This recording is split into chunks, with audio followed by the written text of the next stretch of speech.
So, Linda, we've talked about halls of residence and accommodation, and we know they come with a fee. So how does student finance work, and what would you recommend students should be doing now? Well, the first thing that students do is apply for their funding as soon as possible.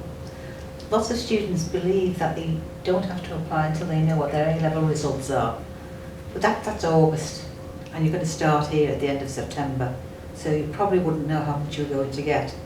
Student Finance England and Student Finance Wales are currently open for applications, so if you're from those two countries, please apply as soon as possible. Student Finance Northern Ireland will open at the beginning of next month. The good thing about applying early is that you don't have to know which course you want to go on or what university that you want to go to. Just pick what is initially your first choice.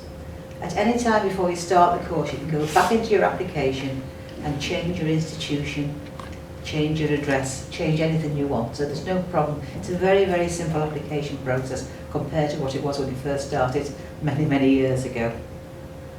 The other thing I would ask you to do is go onto our scholarships page at Liverpool Hope University and have a look at the scholarships that we're offering at the moment. We have a new one called the Access to Hope Scholarship. It's worth £3,000 a year over the length of your course. And if you meet any of the criteria, please apply. It's a one-page application form, so it won't take you very long, and you may very well be awarded one, and that will make a huge difference to your funding for the length of your course. Do we have any tips for budgeting, people who have lived through this recently? I definitely think once your accommodation comes out, like your accommodation rent, divide how much you have left by the amount of weeks you've got left of term, and then give yourself that budget each week. That's what I do. In terms of me, when you come down with your parents or family, try and get them to do your shopping for you. Stock up as much as you can. A nice Asda online. But most probably you've just got to think ahead. Just make sure you don't, when it's freshers week, I know it's quite easy to just say to everyone, oh, everything's on me, just, here we go, I'll pay for it. Or just make sure you're thinking ahead. Try and get the big bulky payments done first, so then you can look at how much you've got in the future, as well as just try and don't eat out too much. I know I'm not really one for saying this because I eat all the time, but make sure you don't eat too much because it's quite costly and it has its own health impacts as well. So try and make sure you do learn to cook some meals. Try and even cook as a flat sometimes, take it in turns who cooks. And yeah, those are little tips from me.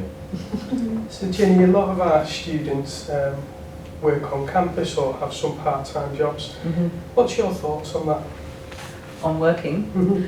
I think working on campus is an excellent way to earn some extra money, but particularly if you're moving here from outside the area and you don't know Liverpool or don't feel confident about finding a part-time job in the local area.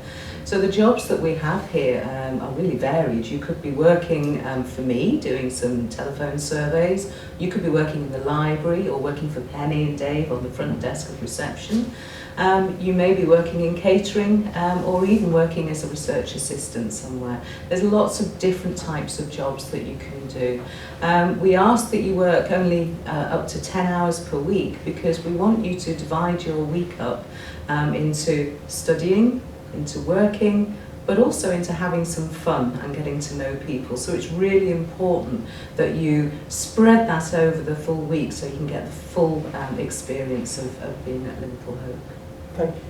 Unlike other universities, Liverpool Hope has decided to put some money into a hardship fund rather than spread money through scholarships, because that way everybody gets something, not necessarily in hardship. So we do have a fund called the Student Support Fund. If you are experiencing financial hardship, please get in touch with us as soon as possible.